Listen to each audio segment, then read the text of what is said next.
Hello. Hi. Really nice to see all of you here. Thanks for coming out.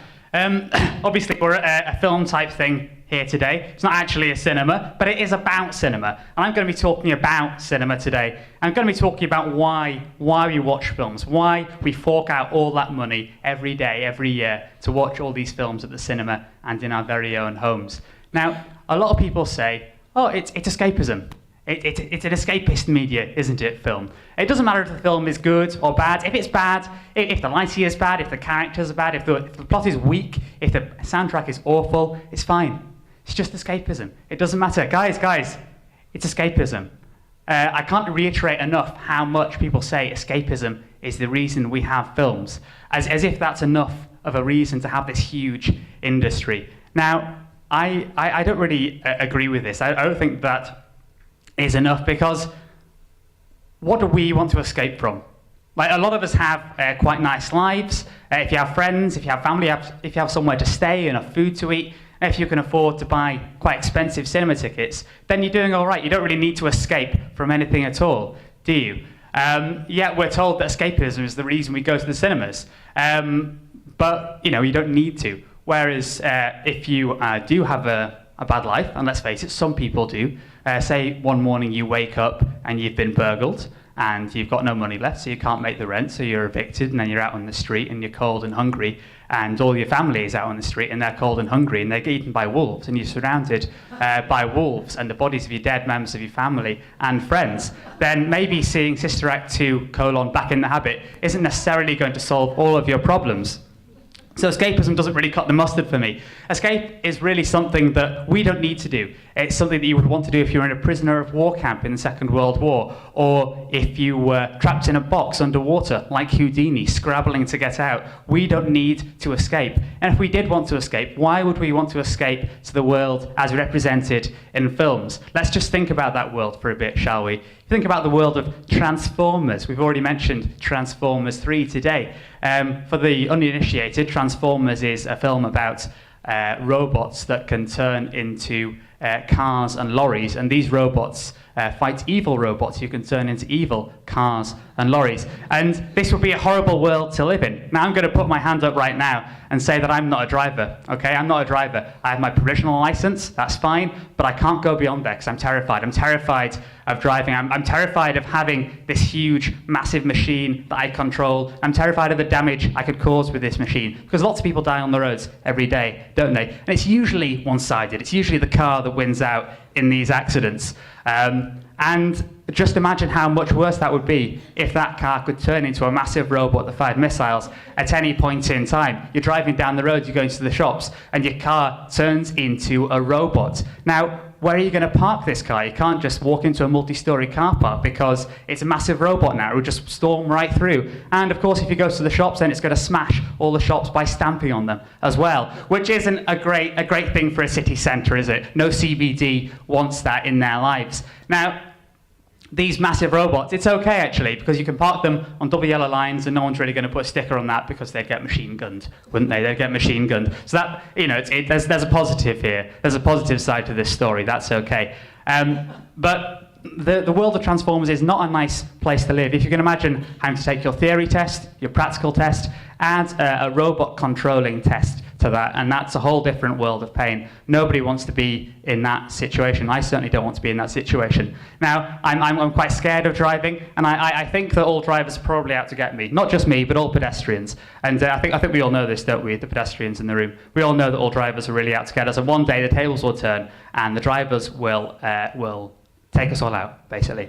And the only reason I haven't been run over here on stage is because this theatre very wisely has a no cars in the auditorium policy, which I think is quite a good idea, and is even better an idea in a world of Transformers. But say you are one of these villainous drivers driving down the road, mowing over pedestrians. You've got carte blanche, haven't you? You've got carte blanche, because you can say, wasn't me, sorry, no, it wasn't me. It was my evil Ford Fiesta. No, sorry, no, it was my villainous Vauxhall Vectra. It wasn't me, it was the car that did it. I'm innocent. So I don't want to live in a world of Transformers. I don't want to escape to there right now, anyway. Now, there's also the world of Terminator. That would be a horrible place to live. We've talked about Terminator. It's a world in which the Austrian bodybuilder and future governor of California comes back in time in order to kill people. And what happens in Terminator 2 is that this Austrian bodybuilder, who will become the leader of the world's 5th largest economy, travels back in time and to protect someone this time. He's the good guy, not to give anything away. And he walks into a pub and he says to someone, quite a famous quote, "I need your clothes, your boots, and your motorcycle." Now, if we were living in this world, if I was living in this world and we were in the pub, and you have your half pints, and you have your bacon crisps, and you're doing the pub quiz. Now, a nude Austrian bodybuilder who is going to go on to become the governor of California in the USA comes up to you and demands these things from you. That's two reasons that's a bad thing. One thing, it's a bit of an imposition, isn't it? You're doing the pub quiz, you've got your half pint, you've got your bacon crisps, you don't want to be accosted by a naked Austrian man. Nobody does. Not in any situation, really. Now, I'm not saying that couldn't happen here. It could. It's just more likely in the world of Terminator. Second reason that is a bad thing to happen is that if we think about this phrase, "I need your clothes, your boots, and your motorcycle," boots are clothes, aren't they? I think you'll agree. Boots are clothes. You put them on your body, that pretty much qualifies them as clothes. Now, you may not be able to tell from where you're sitting, but I'm a little bit smaller than Arnold Schwarzenegger. There's nothing to compare me to here, no other people, but I think I'm pretty clear that I'm generally 10 times smaller than Arnold Schwarzenegger, the future governor of California, in pretty much every respect, and that includes eyebrows and other things like that as well. So I can't just turn to Arnold Schwarzenegger, the governor of California, and say, "Sorry, Arnold, gonna have to stop you there, because boots are clothes, actually, and you've got my clothes, so you're not going to get anything from me. Thank you very much, good day." And then just nakedly walk back to my bacon crisps and my half pint and my pub quiz and my friends and just leave it at that, because I don't want to live in that world. Now, another reason people go to the films is for the romance element.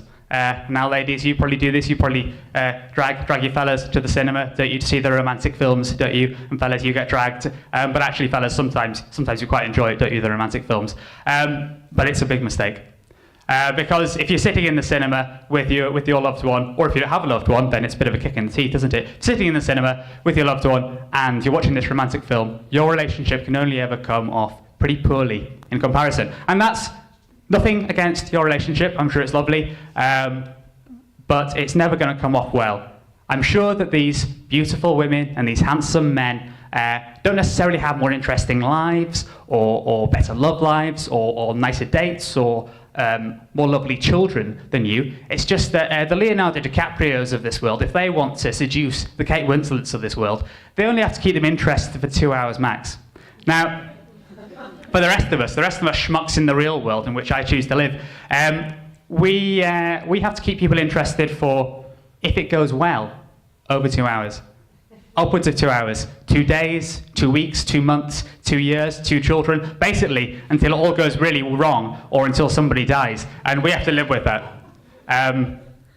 But these are various reasons why I don't want to live in the world of film. Now, you certainly can find adventure in the world of film. You definitely can. But I don't think we need to. There are adventures everywhere. You don't need to go to the cinema to watch Brad Pitt having an adventure to have an adventure. That's not really having an adventure. That's adventure voyeurism. That is adventure dogging, isn't it?